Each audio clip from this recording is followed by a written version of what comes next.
Well, hello everyone. I'm happy to be here, and thank all of you for coming. That was a wonderful review. Last week's message was so good, and it was great to hear a review of the time last week.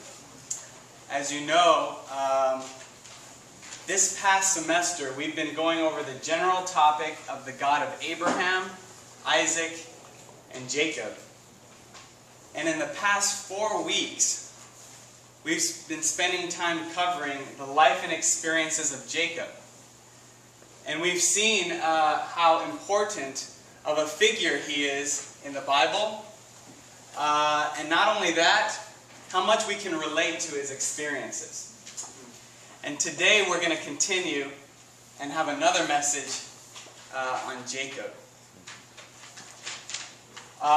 Last week, David showed us that after Jacob fled from his brother Esau, because his brother had threatened to kill him, because he had tricked his brother, he fled and he saw the vision of the ladder set up at Bethel. He continued to journey on his journey, and he ended up living with his uncle Laban. And his uncle was very crafty, even more crafty than he was. And he went through many experiences there with his uncle, many trials and tribulations living with his uncle. But in chapter 31 of Genesis, God calls Jacob to rise up and return to the land of your fathers and your relatives. And in the next few chapters, we see that he did rise up, and he began to journey back. And on this journey, he wrestled with God. And God changed his name to Israel. This is the message we saw last week, which was just reviewed. If you haven't seen this message, it was very helpful, I think, for all of us.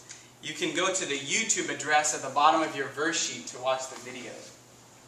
So he continued on after he wrestled with God, and he was reunited with his brother Esau. And then he continued on the journey, and he ended up in a place called Shechem. God had told him to go back to the land of his fathers and his relatives, but he didn't go all the way back. He ended up in Shechem. He bought a piece of land.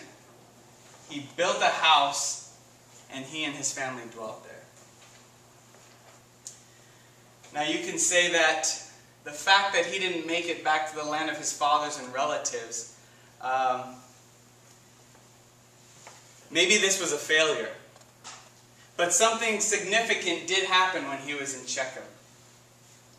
While he was there, he erected an altar, and he called it El Elohe Israel.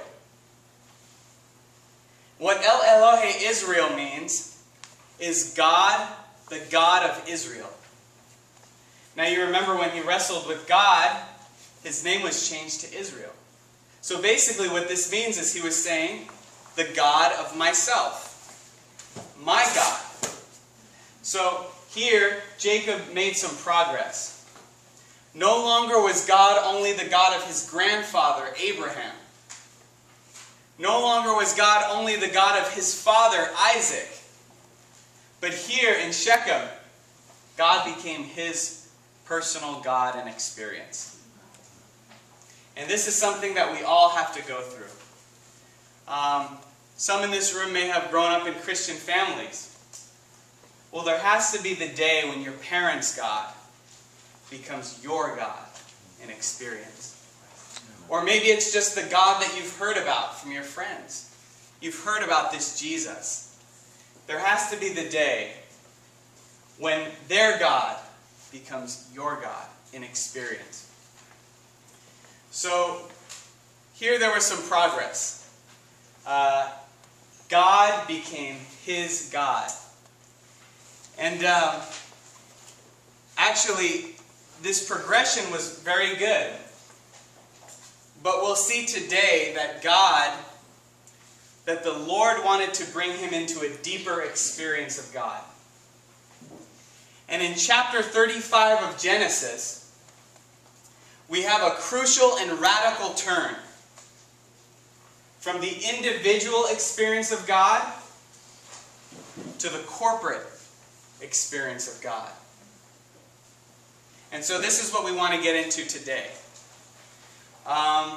In the first verses that we'll read, Genesis 35, 1 through 3, we will see that God called Jacob to rise up again, leave Shechem, and go back to Bethel, the place where God initially appeared to Isaac. So how about we read this all together? How about actually we read the title together? Let's read the title and then we'll read those verses. Okay? Go. The God of the house of God. Now Genesis 35, 1 through 3, we'll just read them all the way through.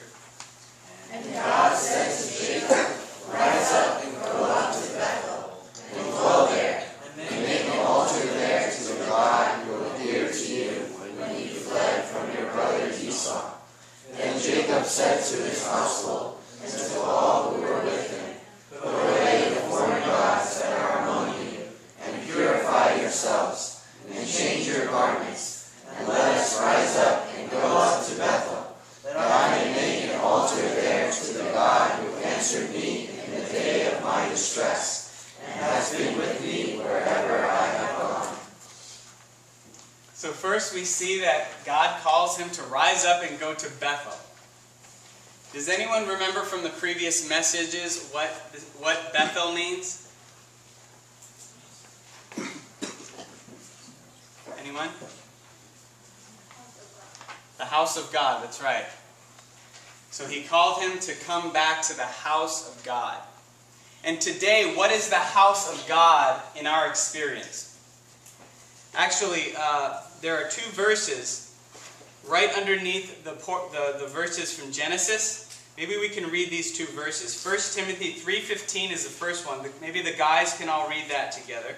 And then Hebrews 3:6. The girls can read that one. And we'll just read them one after another. So the guys first on 1 Timothy 3:15. But if I delay, I write that you may know how one ought to conduct oneself in the house of God, which is the church of the living God, the pillar and base of the truth. Amen. But Christ was faithful as a son over his house, whose house we are, if indeed we hold fast the boldness and the boast of hope firm to the end. So in 1 Timothy 3:15, we see that the house of God is the church. And in Hebrews 3:6, we see that we, as the church, are the house of God. So today in our experience, the house of God is all the believers. All the believers. And it is very interesting the way that Jacob reacts to being called to the house of God. He tells his family, put away the foreign gods that are among you, and purify yourselves, and change your garments. In the house of God, there should be no sin. There should be no defilement. There should be nothing that is against God's will. And actually, Paul echoes this thought in 2 Corinthians 7:1, which is on your verse sheet. He says, beloved, let us cleanse ourselves from all defilement of flesh and of spirit, perfecting holiness in the fear of God. So we see here that the matter of the house of God is a matter that God does not take lightly. And we should also not take lightly. So today we want to get into these verses and consider the house of God. And consider even how to enter into the experience of the house of God. Okay? Let's read Genesis 35, verses 5 through 7 together.